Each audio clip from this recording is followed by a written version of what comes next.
All right. I think that's all of our housekeeping items. Thanks Yeah. everybody for joining today. You're here with Sales Intel and Origin 63. And we're here to talk about how to drive a 27% reply rate from cold outreach using data and automation. You want to kick it over to the next one? Yeah. Hey, John Ippolito. Yes, there is a Scuba Steve. I forgot that there is one in Big Daddy, but there's another Steve or another Scuba guy. Anyway, I digress. Here we go. All right. Speakers today. Jason's kind of hanging out as my co-host. I'm going to be doing most of the speaking today. A little background on me. I'm the CEO at Origin 63. We're a HubSpot partner agency. Last year, we ranked top 15 out of 4,500 partners in North America. I've built a PE-backed agency. We've done 135% growth year over year for 3 consecutive years. Also do a lot of mentor work at San Diego State University for their entrepreneurship programs. This year, selected as San Diego Metro's magazine Man of Influence of the Year. U.S. Coast Guard veteran, and just a generous and kind dude who loves to help people, aka not a dick. All right, so let's move on today. Today's agenda is we're going to do a basic overview of sequences. We're going to talk about the 3 pillars of cold outreach, the sequence usage playbook, and then I'm going to cover some optional technology add-ons. So first, basic overview of sequences. What the heck is a sequence? So a sequence is essentially a series of touch points that are predefined that happen over a period of specific time. So an example would be day 1, you send this email. Then you wait 2 days, and on day 3, you send another email. Then you wait 2 days, then you'd make a phone call. Then you wait 2 days, then you send a LinkedIn message. Then you blah, blah, blah, blah, blah, blah, blah. And really the objective of a sequence is to connect with your prospects to move either existing prospects through the pipeline, and ultimately just to make sure that no lead is left behind. It takes an average of 7 touch points to get a hold of someone today. That was like a 2018 statistic. It's probably more like 9 today. So, you know, whether or not they filled out a form on your website or however you got to get to know who they are, if you're sending 1 or 2 emails or 1 or 2 phone calls, you are losing out big time. Okay, even if it's like trying to get a hold of your sister, dang it, Ashley, pick up your freaking phone. Okay, next slide in here. Sequences or cadences can also be used for marketing purposes. This could be used for driving event registrations, getting webinar signups, setting up interviews if you're doing persona development, driving people to your podcast. Really, sequences can be used for anything where you're trying to get in touch with somebody.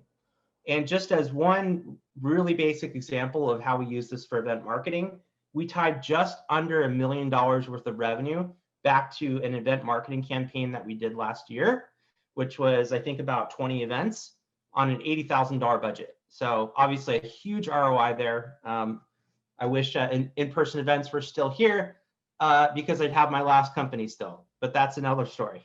Okay. So basic sequences. Here's a visual example of kind of what that looks like. Again, day 1, phone call, then you wait a couple days, then you do another call, then you wait however many days, and then you do the next thing. And you can see I've got some nomenclature underneath here, and I'll kind of explain what that is. But I did want to do just a very quick poll to get a pulse on what the audience knows about sequences up to this point. So you can go ahead, go to slido.com, slido.com, type in the number 1214, and that's going to enable you to do this quick poll with us. So while you guys are doing that, you're going to see the results come in live, and I'm going to pretend to be like, do some really cool Jeopardy music. Oh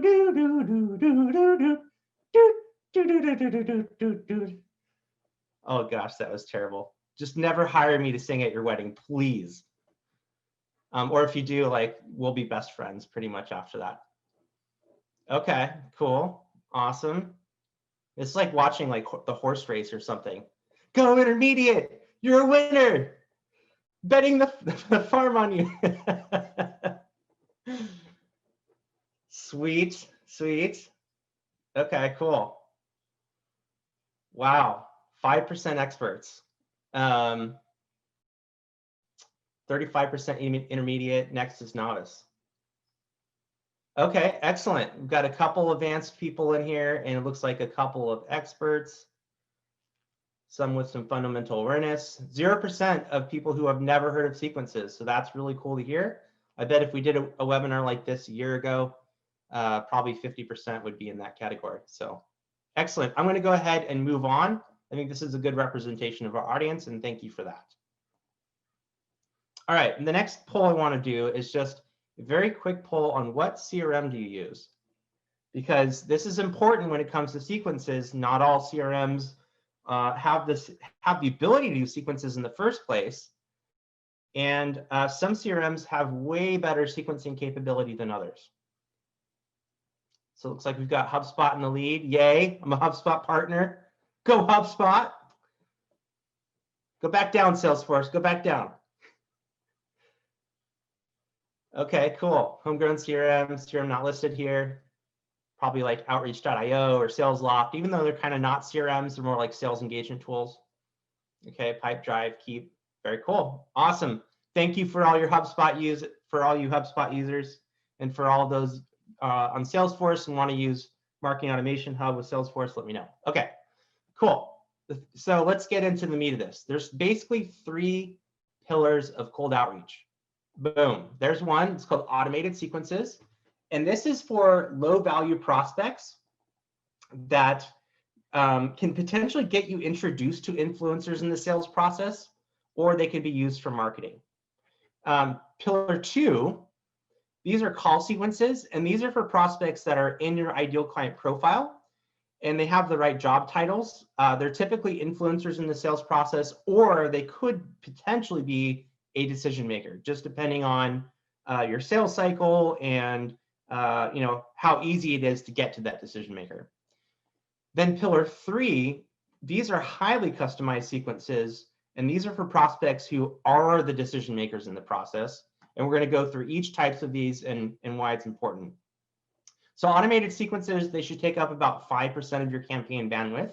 You should expect 1 to 3 sales accepted leads through this process. And you'll typically need to target 200 to 300 prospects at a time when running these campaigns. And really the goal of this is to get closer to that decision maker. So if, let's say, a target has an unclear title and you're just not really sure where to put them, throw them in automated sequences until you get a handle on who that contact actually is, or run your database through a data enrichment program so you can get those job titles. Or let's say this is a person who's kind of lower level on the totem pole. You want to use that person to get an introduction to, let's say, the VP of marketing, and they're the director of marketing. Well, now you can do some outreach to the directors. You get their interest and say, hey, would you mind making an introduction to your VP? So these sequences typically have a moderate return. They take little effort, and reps can be more liberal with who they add to those sequences. They are typically highly automated, and this is the type of sequence that you can use for marketing. Specifically, this is a sequence that we used to use all the time for our event marketing programs. And to give you a very simple example, it looks like this. Day 1, automated email. Day 5, automated email. Day 10, automated email. So this is really simple, 5 touches, 5 days apart, 100% automated. If you want to add a little bit more oomph in there, then you can personalize touches number 1 and number 4. And then if you want to add in even more personalization, then you can, again, you can automate the majority of this process. You can start to add in LinkedIn touch points. You can also add in text message touch points, and you can also add in direct mail if you want to through a program called Sendoso. You can also add in the ability to send out gift cards, which will help your meeting hold rates go up. So I'm not going to have time to go through every single step with every single one. So I'm just going to go past this and go to the next one. Here's an example of the results that you can get: 51% open rate and 19% reply rate. Now think of that compared to a newsletter. Newsletter gets what? Maybe like a 12% open rate. And if you're lucky, you'll get maybe a 2% click-through rate. And then whatever the person does after that, we don't even know. So with this sequence, you're getting people not only to open it, but you're also getting people to reply and say, yeah, I'm interested in your event. So that's pretty amazing, in my opinion. Okay, the next one is call sequences. Call sequences should take about 75% of your campaign bandwidth. The expected SALs, I'm gonna use acronyms on that one now because I already told you what it is, 7 to 9, targeting 100 to 150 prospects this way. Strategies include targeting someone who can be an immediate opportunity, like we had talked about, or someone who can provide an introduction to the ultimate decision maker. Depending on your sales cycle, of course, this is somebody that you could spend time with.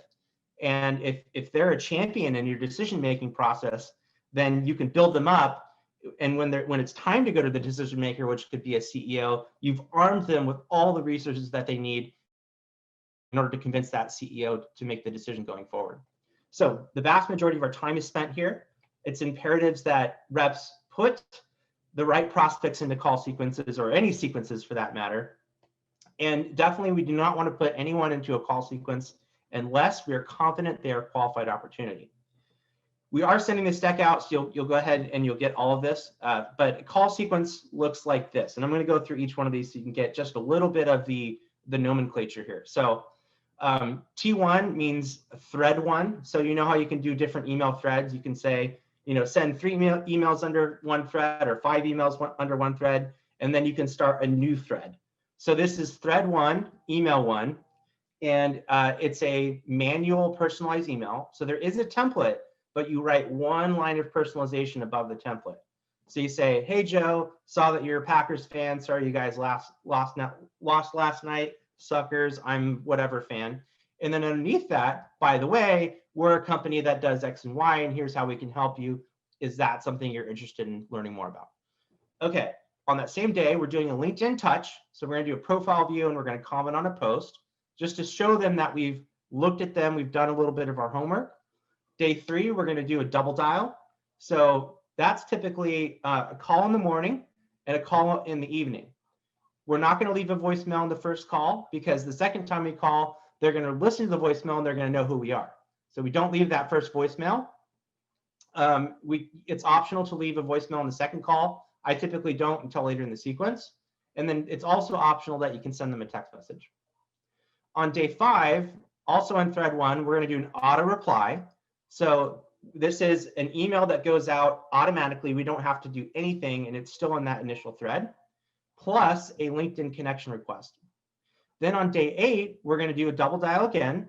And this is where you're going to leave that first voicemail. And then again, text messaging is optional. On day 12, we're going to send a manual personalized email. And this is going to be on a new thread. So that's that T2, thread 2. Adding in a LinkedIn message. And at that point, we're going to send them an in-mail or a direct message if they've accepted our connection request. And that process goes on until we get to day 20. And on day 20, you can see there's an acronym there called BUP. That's the breakup email. So essentially, that's the last email that you're going to send them in the sequence, and you're breaking up with them. And I know you guys can look up like breakup email templates and things like that. All right, so call sequences key stats, 35% open rate, and this is where you're going to get that 27% reply rate. Woo! That is freaking huge. You follow this process and do a, I don't know how many touches is this? 1, 2, 3, 4, 5, 6. It's like 40 touches over, maybe like 45 days. You're going to get a 27% reply rate. You're going to be able to get a hold of at least a quarter of the prospects that you're looking to get in contact with. Okay, then there's highly customized sequences. So these are for the really, really high level prospects. These are for the C-suite. If you sell to the C-suite, typically it's about 20% of your time. You can expect 3 to 7 SALs, and you're going to be targeting 20, 30 prospects this way, because it's going to be a lot more involved. So it's less prospects, higher quality, and definitely a heck of a lot more personalization. So there's a couple strategies for highly customized sequences. One is the custom follow-up, and we'll go through each one of these. The second one is pick up the conversation, and the third one is a referral. So the custom follow-up sequences, this is really used to increase the reply rate of the one-off custom emails and replies. So let's say you get a lead from your buddy John, and he sends you a lead and says, hey, this person's really great. Boom, I want to enroll them into a sequence because there's lots of times where I've responded on emails to introductions and I didn't get a response back. So instead of just leaving that up to the wind of whether or not they're going to email me, I put them into a sequence. And what this does is it's going to increase your reply rates by 102%. And this, of course, makes sure that it falls through the cracks. If there is no reply, that sequence essentially makes sure that we get back in touch. So I call these FollowUp sequences, which just stands for follow up. I used to call them FU sequences, and that just didn't sound right for obvious reasons. So it's FollowUp sequences. Okay, here's what that custom follow-up sequence looks like. There is one more thing that I did introduce in here as an acronym, and that's this DD. That stands for double dial, where you actually call them twice in a row. And depending on your business, it may not be okay to do this. In some cases, like in real estate, where it's B2C, you can do the double dial. And if you're calling the CEO of a $300 million company and you call them twice, they're going to be pissed. So just depends on your prospect and if you can get away with it. But typically, if you call somebody twice, they answered on the second time because they think it's somebody really important. Okay, pick up the conversation. So this is a sequence that's used for high priority prospects that have had a positive interaction with us in the past. So for example, you could go to your deal board and you could download a list of all the contacts that have been associated with your deals that you want to warm back up. I call this like an account warm-up campaign, and you want to get them back to the table. Hey, last year in June, we talked about getting you onboarded to HubSpot to achieve X value. Is that something you're still interested in? Is it still something on your priority list? And then that's going to be a sequence that we're going to run in order to get that closed stalled deal back to the table. And here's kind of what that looks like. This is, of course, since we've already talked to them, we do not want to double dial these people. That would just be rude. Okay, referral sequences, AKA the secret weapon. Ta-da! The referral sequences are freaking awesome. And I'll tell you why. So let's say you get a hold of Jane. You're like, hi, Jane. And Jane's like, not saying that's what your voice sounds like. But anyway, so Jane's like, hey, no, that's not her voice either. Jane's like, hi, what's going on? Oh, well, like we're a HubSpot partner and this is what we do and blah, blah, blah. And she's like, I don't actually manage HubSpot, but John does over in marketing. And I'm like, great. Can you give me John's information? I don't know why I keep switching voice tones, but anyway, it's because I'm weird. So what we instantly do once we get that is we say, hey, can I have John's information? And then the second we get off the phone, we give John a call. And if he doesn't answer, we put him into the referral sequence. Typically, you can get a 54% reply rate on this. And those referrals will lead to a meeting 25% of the time. And it's very simple. The messaging is, hey, John, I just got a referral from so-and-so to reach out to you and give you a call. This is what we do. She thought it would be important for you. Can we set up a time for a meeting? So anytime that you ever hear someone saying, I'm not the right person, whether by phone or by email, simply ask, who should I be reaching out to? That's it. You get the name and you move on. And I think it's pretty cool. How often can you turn an accidental conversation into a referral? At least 50% of the time. 60% of the time it works every time. Tell me what movie that's from and you'll get a breakfast sandwich. Okay, so do these things immediately within that first 5 minutes. Call that person you were referred by. If you don't connect in the first call, put a prospect in the referral sequence, and then immediately execute on that first email task. And here's what that referral sequence looks like, the secret weapon. All right, sequence usage playbook. Woohoo! Yay! I love playbooks. This is a really neat tool that you can use. It's called a prioritization matrix. And basically what we're doing is we're prioritizing who we reach out to and what sequences they get enrolled to based on their specific job title and what they do within the organization. This is the prioritization matrix for outreach.io. And it clearly defines that if somebody is a territory manager, Do not enroll them in a sequence because they have nothing to do with buying outreach.io. Versus a VP of sales, okay, yeah, they could be the decision maker, or they likely are.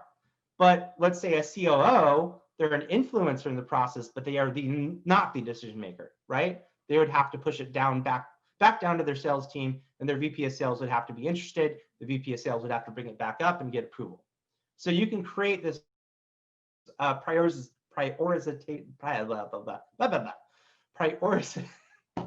I'm losing it. You can create this table to help you figure out what job titles you really should be enrolling in sequences. All right, sequence flow chart. So this is something that you can build for your team as a training module, or something you can print out by their desk, and you can kind of just work them through this. So are you sequencing an account that is high touch? Yes. Okay. What color are they on the prioritization? I don't know why I can't see that. I'm just going to say the matrix. If they're green, put them in high touch. If they're yellow, put them in automated. If they're red, don't sequence. Or if the account is either low touch, what is the color on the matrix? Put them in green, yellow, or red. The next one is an SDR training note card. So this is something that can also go by their desk. And let's say you have a predetermined set of written sequences. You can go ahead and write just a very short 1 or 2 sentences that explains what each sequence does and when somebody should use it. And that makes sure that your SDR team is enrolling those contacts in the correct sequences. And eventually they should be able to memorize this, and they won't have to use this card as a reference sheet. All right, what the fuck? Fuck. Again, I told you what this stands for. It's basically a term that I use for follow-up. And those follow-ups are simply sequences that are attached to those initial emails. They keep you in constant contact with your prospect.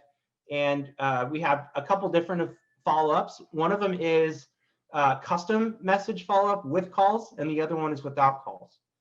So if you can guess, the ones that's with calls is we put them into that sequence when we have their phone number. The ones that's no calls is we put them into that sequence when we don't have their phone number. It's as simple as that. Then there's rule 52, and this is don't over-sequence the account. When you don't obey this rule, you get into spam filters. And what I mean by that, the word account, account-based marketing, account-based selling, account-based whatever, is you're looking at a very specific company that you want to sell to. And within that very specific company, there's going to be maybe, depending on the size, could be anywhere from 2 to 15 people that you should be reaching out to. The rule is never have more than 5 people in a sequence, and never have more than 2 people in a heavy call sequence at a time. Because what's going to happen is if you're sending their email server a ton of emails, it's going to look at you and go, whoa, whoa, whoa, whoa, this is spam, and it's going to start blocking your stuff. Also, you could be getting people to trip over each other within the account that you're selling to. All right, assigning accounts and enrolling prospects.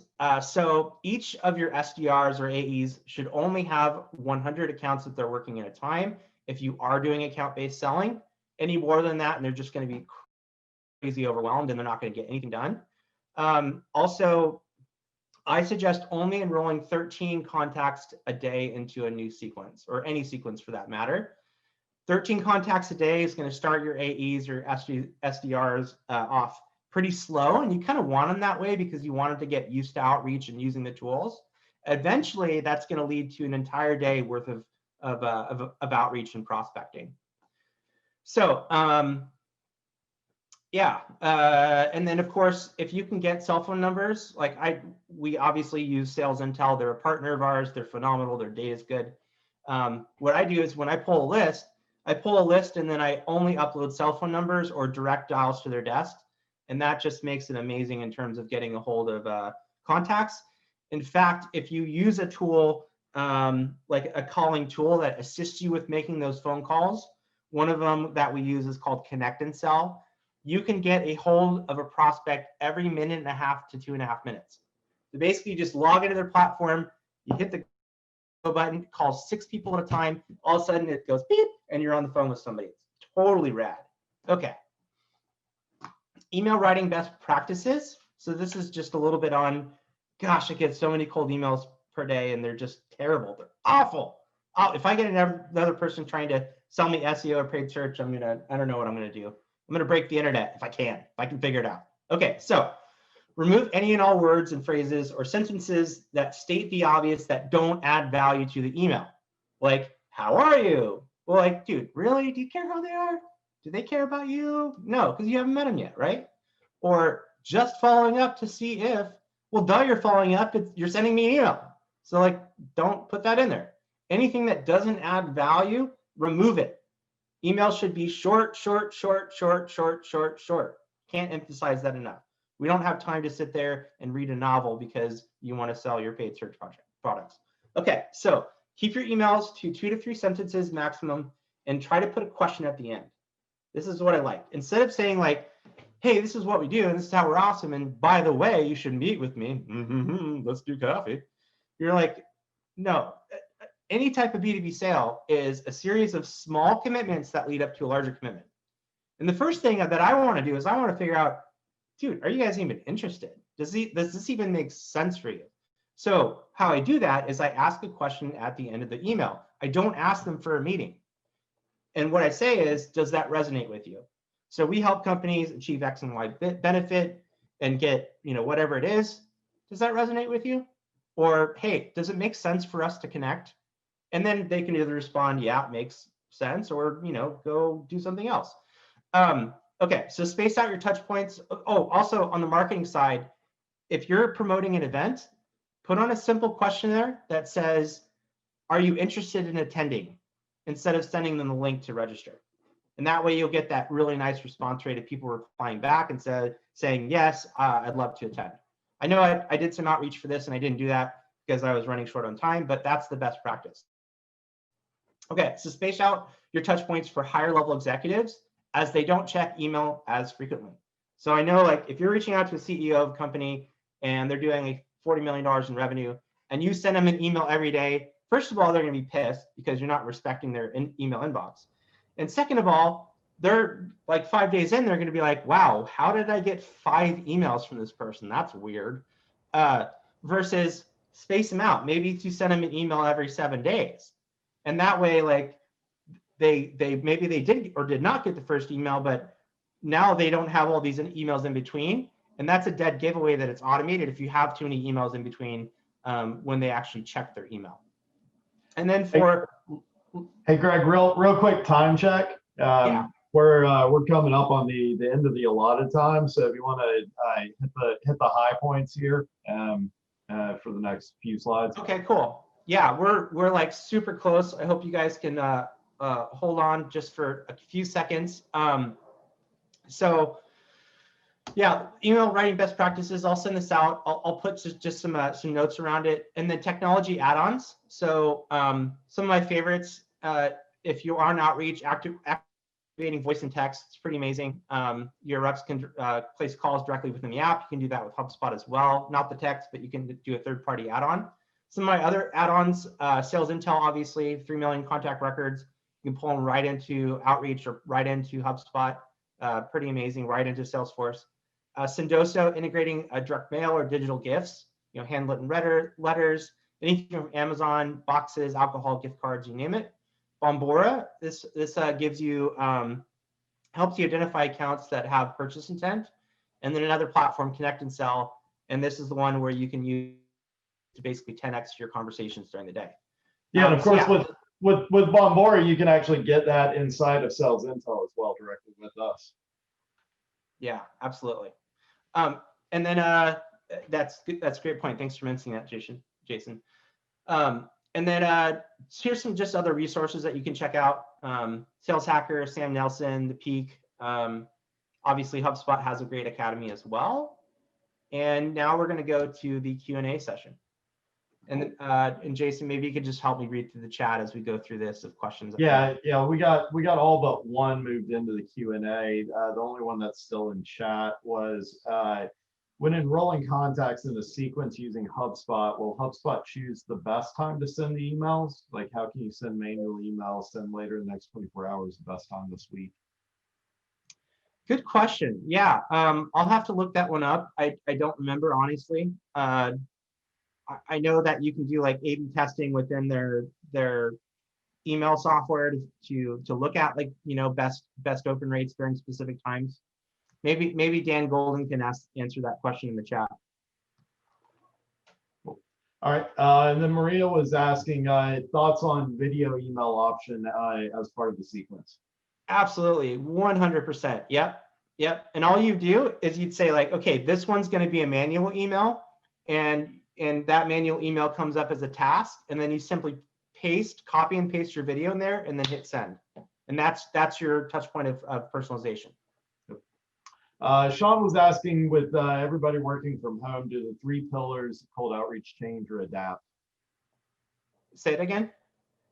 With so many people working from home, do the 3 pillars of cold outreach change or adapt? I don't think so. I mean, I think it's, you know, maybe your outreach your cadences change and your language changes to be a little bit more empathetic and real and authentic, but the basic principles still stand. All right, cool. Jesse's asking, do you see a different level of engagement with technical people? Technical people oftentimes will chafe at sending 1 or 2 touches.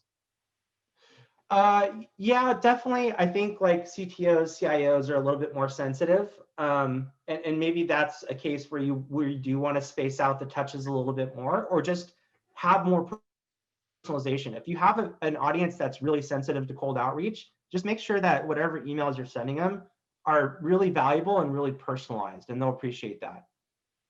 Good. John's asking, how do you change threads using a HubSpot sequence? Is it unfortunately you can't? And I'm going to send him this webinar and be like, get this done. You can change threads in Outreach.io. You can't in HubSpot. What you can do in HubSpot is you can either select thread all or thread none. Got it. All right, we got somebody asking, can you do any of this without SDRs? Without what? SDRs. Oh, without SDRs, yeah, absolutely. I do this all the time, and I'm the CEO of the company. Yeah, so absolutely. Especially the automated ones, you know, where you just have to put it in. Just make sure that you're not one of those people putting a bunch of spam into the world.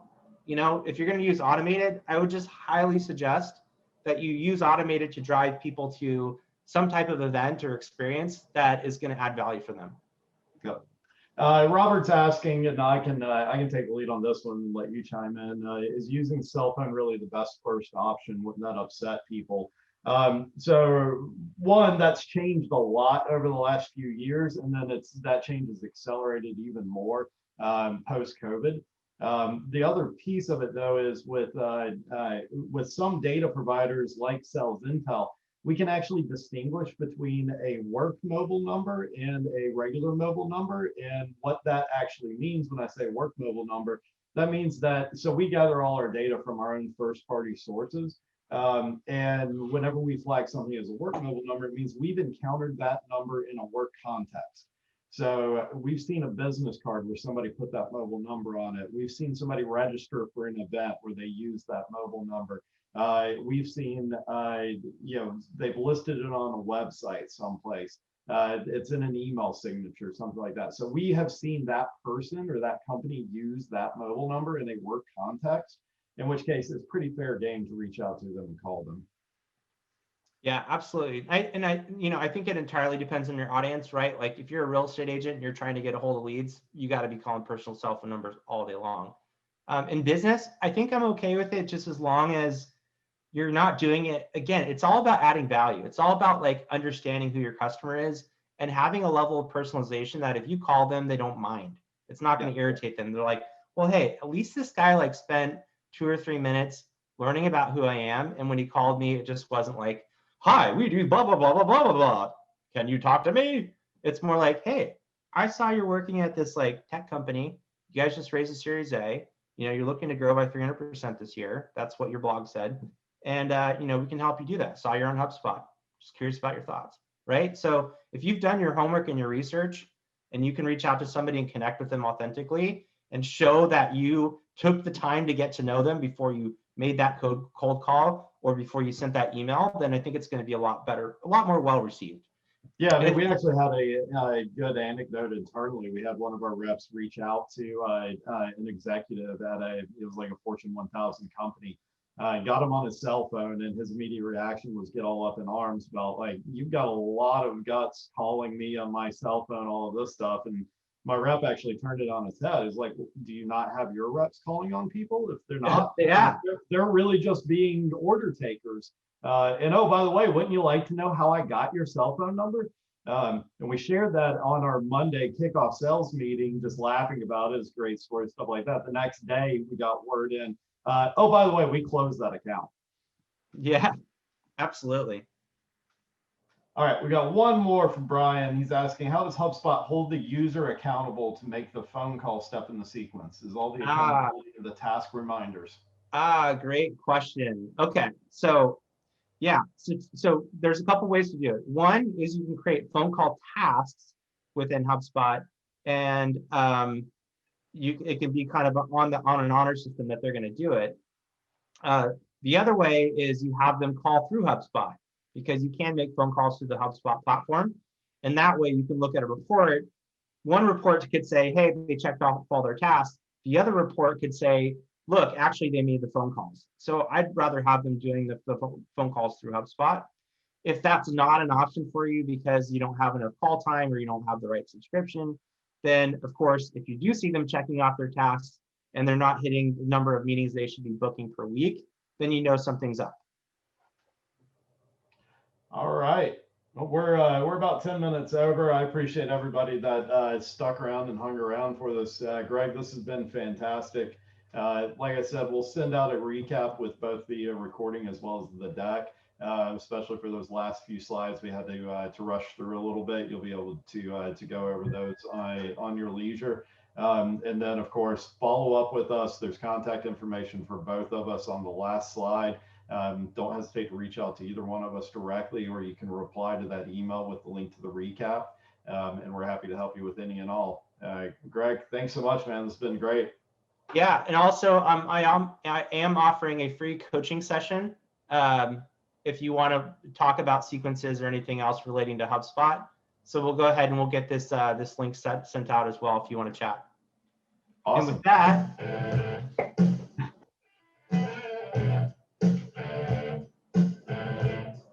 it's been an adventure, man. Woo! Thanks, guys. All right, thanks everyone.